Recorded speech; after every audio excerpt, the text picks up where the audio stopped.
حضرت داؤد علیہ السلام کی قوم کے 70,000 آدمی عقبہ کے پاس سمندر کے کنارے ایلا نامی گاؤں میں رہتے تھے، اور یہ لوگ بڑی فراخی اور خوشحالی کی زندگی بسر کرتے تھے۔ اللہ تعالیٰ نے ان لوگوں کا اس طرح امتحان لیا کہ ہفتہ کے دن مچھلی کا شکار ان لوگوں پر حرام فرما دیا اور ہفتے کے باقی دنوں میں شکار حلال فرما دیا، مگر اس طرح ان لوگوں کو آزمائش میں مبتلا فرما دیا کہ ہفتے کے دن بے شمار مچھلیاں آتی تھی اور دوسرے دنوں میں نہیں آتی تھی۔ تو شیطان نے ان لوگوں کو یہ حیلہ بتا دیا کہ سمندر سے کچھ نالیاں نکال کر خشکی میں چند حوض بنا لو، اور جب ہفتے کے دن ان نالیوں کے ذریعے مچھلیاں حوض میں آ جائیں تو نالیوں کا منہ بند کر دو، اور اس دن شکار نہ کرو بلکہ دوسرے دن آسانی کے ساتھ ان مچھلیوں کو پکڑ لو۔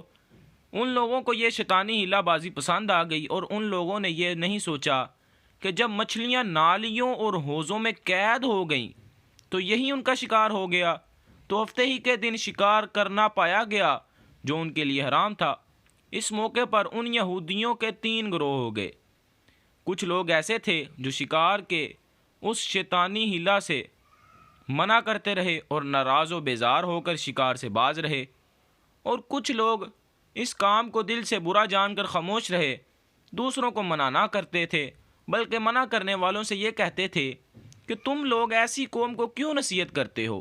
جنہیں اللہ تعالیٰ ہلاک کرنے والا یا سخت سزا دینے والا ہے۔ اور کچھ وہ سرکش و نافرمان لوگ تھے جنہوں نے حکم خداوندی کی اعلانیہ مخالفت کی اور شیطان کی ہیلہ بازی کو مان کر ہفتے کے دن شکار کر لیا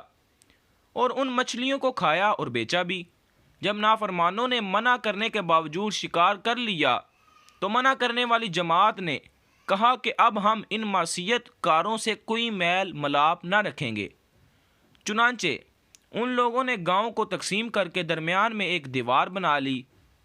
اور آمد و رفت کا ایک الگ دروازہ بھی بنا لیا۔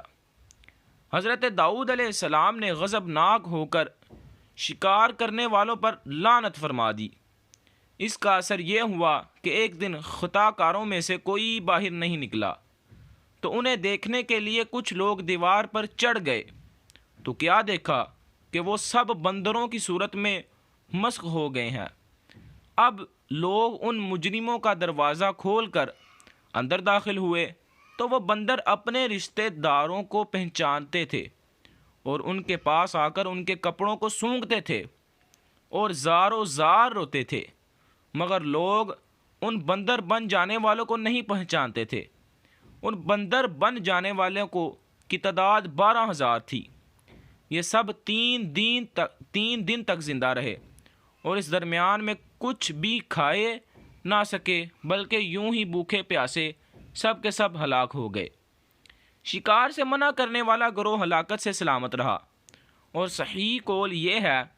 کہ دل سے برا جان کر خاموش رہنے والوں کو بھی اللہ تعالیٰ نے ہلاکت سے بچا لیا۔ اگر آپ کو یہ ویڈیو پسند آئی ہو تو ویڈیو کو لائک کر دیں اور چینل کو سبسکرائب کرنا مت بھولیے گا۔ شکریہ۔